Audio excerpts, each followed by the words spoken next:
हाय राम, बहुत जोर की भूख लगी है। चलो पहले पानी भर लूं, फिर आराम से बैठकर खाऊंगा। दत्तू घड़े में पानी भरता है और घर की ओर लौटने लगता है। लेकिन उसका घड़ा इतना पुराना था कि उसमें अब दरारें भी पड़ चुकी थीं, इसलिए पानी का आधा हिस्सा रास्ते में ही गिर जाता है। घर पहुंचकर वो घड़े को देखता है। धत्त तेरी की, मेरी सारी मेहनत तो बेकार हो गई। घड़े में तो बस 2 घूंट पानी बचा है। चलो पेट पूजा कर लेता हूं। दत्तू खाना खाने के बाद लकड़ियां काटने जंगल की तरफ चल देता है। जंगल पहुंचकर वो सूखे पेड़ की तलाश करने लगता है। मुझे सूखी लकड़ियां ही काटनी चाहिए, जल्दी बिकेंगी और कुछ पैसे भी मिल जाएंगे। वह जंगल से सूखी सूखी लकड़ियां काटता है और उनका लट्ठा बनाकर उन्हें लेकर नगर के बाजार की तरफ चल देता है। अगर लकड़ियों के अच्छे दाम मिल गए तो एक नया घड़ा ले लूंगा। रोज रोज पानी के लिए झंझट नहीं रहेगा। बाजार पहुंचते पहुंचते शाम हो चुकी थी। वह जल्दी ही बाजार पहुंच जाता है। बाजार में अभी भी बहुत चहल पहल थी और चारों तरफ दुकानें सजी हुई थी। बाप रे, आज तो बाजार में बड़ी चहल पहल है। मुझे भी अपनी लकड़ी जल्दी बेचनी होगी। देर हो गई तो ग्राहक निकल जाएंगे। उसने भी अपनी लकड़ी एक व्यापारी को बेच दिया, जिसके बदले उसे अच्छे पैसे मिले। अरे वाह, आज तो लकड़ियों के अच्छे पैसे मिल गए हैं। चलो अब एक ढंग का घड़ा ले ही लेता हूं। दत्तू इधर उधर देखता है और उसे बर्तन की एक दुकान दिखाई देती है। अरे बाबू, ऐसे क्या घूर रहे हो? सारे घड़े एक से बढ़कर एक हैं। बताओ कौन सा उठाऊं तुम्हारे लिए? घड़े ही लेने आया हूं भैया, दाम बताओ और थोड़ा सही सही लगाना। ज्यादा काट पीट मत करना। ले लो बाबू, आपसे तो 2 पैसे कम ही लूंगा। वैसे भी सांझ हो गया है, अब दुकान भी तो समेटनी है। दत्तू अच्छी तरह मोल भाव करने के बाद अपने लिए एक घड़ा खरीद ही लेता है।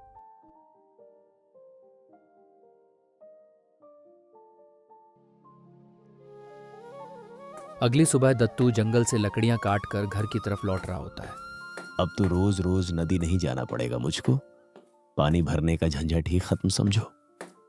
वह घर पहुंचकर नया घड़ा उठाता है और चलने ही वाला होता है कि तभी उसकी नजर पुराने घड़े पर पड़ जाती है। क्यों ना अब मैं इस पुराने घड़े में अनाज रख दूं, जिससे अनाज लंबे समय तक सुरक्षित रहेगा। लेकिन अचानक जैसे दत्तू का मन बदल ही जाता है और वो दोनों घड़े को तराजू की तरह बांध लेता है। ये हुआ ना बढ़िया वाला जुगाड़। पुराने वाले घड़े का पानी भोजन करते समय पी लूंगा और नए घड़े का पानी बचा कर रख लूंगा। दत्तू घड़े में पानी भरता है और घर की ओर लौटने लगता है। वो घर की तरफ जा ही रहा होता है कि अचानक नया घड़ा पुराने वाले घड़े से बोलता है। अरे यह क्या? तुझसे तो सारा पानी रास्ते में ही गिर जा रहा है। क्या ही काम का है तू? पुराना घड़ा उसकी बातों को अनसुना कर देता है। तभी दत्तू भी घर पहुंच जाता है। वह नए घड़े को ढक कर रख देता है और खाना खाकर पुराने वाले घड़े का पानी पीता है। चलो अब वैद्य जी के पास निकलता हूं, दवा जो लेनी है। दत्तू वैद्य जी से दवाइयां लेने बाजार चला जाता है। तभी नया घड़ा पुराने घड़े से कहता है। देखा, मालिक मुझसे कितना प्यार करता है। तुझे कोने में पटक दिया ना।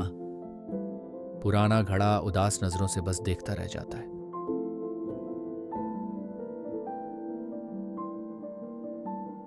अगले दिन जब दत्तू फिर नदी से पानी भरकर लौट रहा होता है, तभी नया घड़ा पुराने घड़े को चिढ़ाते हुए कहता है। देखो, मैं मालिक का सारा काम करता हूँ और एक तुम हो, किसी काम के नहीं। मालिक तुम्हें तो फेंक ही देगा। पुराना घड़ा बहुत उदास हो जाता है और मन ही मन सोचने लगता है। ये भी ठीक ही कह रहा है। मालिक कितना मेहनत करते हैं, लेकिन मेरी वजह से आधा पानी रास्ते में ही गिर जाता है। मैं अब सच में किसी काम का नहीं हूं। ये सिलसिला यूं ही चलता रहता है। नया घड़ा रोज उसे कोई न कोई ताना सुनाता और पुराना घड़ा उसकी बातों से बेहद उदास रहने लगा। एक दिन उसने दत्तू से कहा। मालिक, आप रोज इतनी मेहनत करते हैं, लेकिन मेरी वजह से आधा पानी रास्ते में ही गिर जाता है। अब समय आ गया है कि आप मुझे छोड़ दें।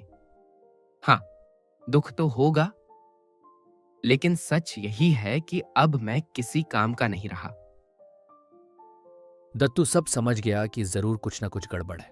वह मुस्कुराया और बोला, अरे पागल, तू इतना दुखी क्यों होता है? मन छोटा मत कर। कल सुबह जब हम फिर नदी से पानी भरकर लौटेंगे तो रास्ते में एक चीज देखना, फिर बात करेंगे। अगली सुबह दत्तू एक बार फिर दोनों घड़ों को कंधे पर टांग कर नदी की ओर चल पड़ता है। दत्तू नदी से पानी भरता है और घर की ओर चल पड़ता है। आखिर मालिक मुझे दिखाना क्या चाहते हैं, कुछ समझ में नहीं आ रहा है।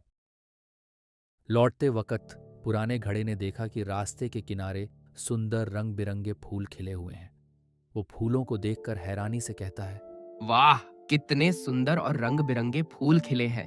इन्हें देखकर तो मेरा मन खुशी से नाचने को कर रहा है। घर पहुंचकर दत्तू ने पुराने घड़े से पूछा, कैसे लगे रास्ते वाले फूल? अच्छे हैं ना? हाँ मालिक, आज रास्ता तो बहुत ही सुंदर लग रहा था, पर मैं फिर भी उदास हूँ क्योंकि आज भी आपके साथ पूरा पानी घर नहीं पहुंचा। आपकी मेहनत तो फिर आधी ही रह गई ना। दत्तू सब समझ गया कि जरूर कुछ न कुछ गड़बड़ है। वह मुस्कुराया और बोला, तुम्हें शायद पता भी नहीं, वे सारे फूल वहां तुम्हारी वजह से ही खिले हैं। मेरी वजह से? मालिक मजाक तो नहीं कर रहे? अरे पगले, पहले पूरी बात तो सुन ले। जब मैं बाजार गया था ना, तो वहां से फूलन के बीज भी ले आया था और उन्हें रास्ते में ही बो दिए थे। जब भी तेरे घड़े से पानी टपकता, वो बीज भी सींचे जाते रहे। धीरे धीरे वहां फूल उगाए और अब वो रास्ता एकदम सुंदर लग रहा है। ये सब तेरे ही वजह से हुआ है। मालिक, आप तो सच में कमाल हो। मैंने तो अपने आप को बेकार समझ लिया था। अब समझ आया कि मेरी भी कोई कीमत है। तभी दत्तू घड़े को प्यार से समझाते हुए आगे कहता है, हमें अपने आप को कभी कम नहीं समझना चाहिए। और हां, अब तो वो फूल इतने बड़े भी हो गए हैं जिससे मैं उन्हें बाजार में बेचकर अच्छा मुनाफा भी कमा सकूंगा। दोस्तों, यह कहानी हमें यह सीख देती है कि इस संसार में ऐसे बहुत से लोग हैं जो केवल हमें हमारी कमियां ही गिनाते हैं। माना कि हम सब में कुछ न कुछ कमी होती जरूर है, लेकिन अगर सही नजरिया हो तो वही कमजोरी हमारी सबसे बड़ी ताकत भी बन सकती है।